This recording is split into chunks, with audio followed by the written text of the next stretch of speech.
which leads us on to the next section.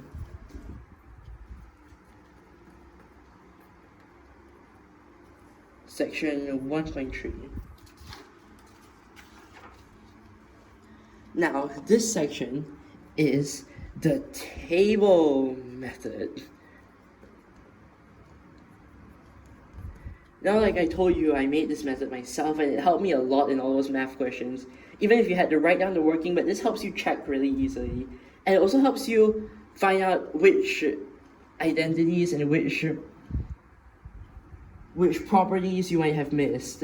And sometimes, like, most of the properties themselves can even be proven using the table method, as I'm going to show you later on. So now we just copy the same thing over. 504 equals to 2 to the 3 times 3 to the 2 times 7, and 140 equal to 2 to the 2 times 5 times 7. But now you've got to do one extra step after this, before we can make it like table ready. We've got to split these into 2 brackets, each of them.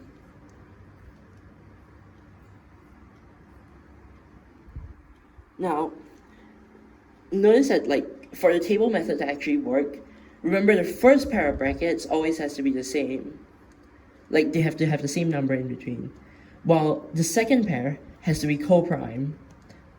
Like, you guys know what it is. The HCF is equal to 0. No, HCF is equal to 1. Because, like, you've got no prime factors in common when they are prime factorized.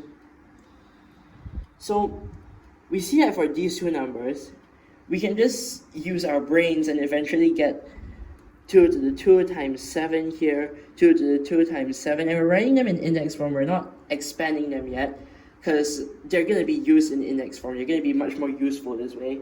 And now we just get the remaining stuff and go to the second bracket, because you're going to multiply it over. So 2 times 3, 2, and here we just get left with a 5.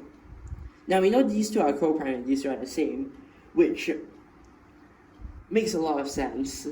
Yeah, and it also makes this like the only possible combination. Is I'm gonna talk about it more in property 1, but just know that there's only one possible way for us to split it, such that these 2 are the same and these 2 are co-prime. And now we're gonna actually draw the table.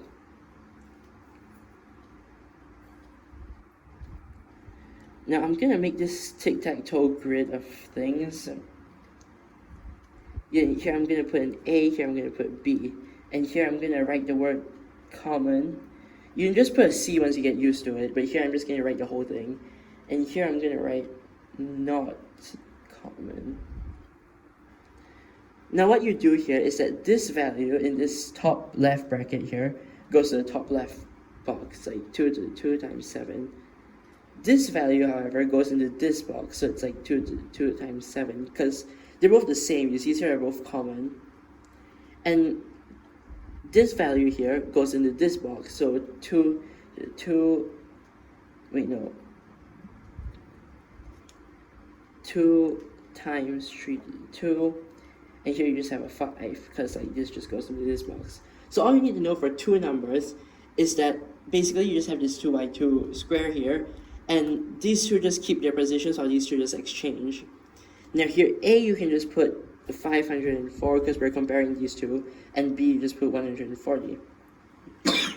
Now how this is going to come in useful is because like the HCF of these 2 numbers is just going to be equal to like the common squares, like this or this is just 2 to the 2 times 7, which is a really quick way to get the HCF and LCM and even the other random stuff and the theories and everything. Because this is equal to 28 like we got before, because it's just 2 to the power of 2 times 7, which is the same result that we got earlier. And now the LCM is just equal to everything except for either one of these. Like this squiggly thing here is equal to the LCM, and it's the same for the other side, but I'm not going to draw it because it's going to look too messy. But still, let's just take it from here. So the LCM is just the product of all these. So it's like 2 to the 2 times 7 times 2 times 3 to the 2 times 5. And now we'll just combine some of them, combine like the like terms to get to the 2 times 5 times 7, and hey, who would ever guessed? This is the same result that we got earlier, 2, 5, 2, 0.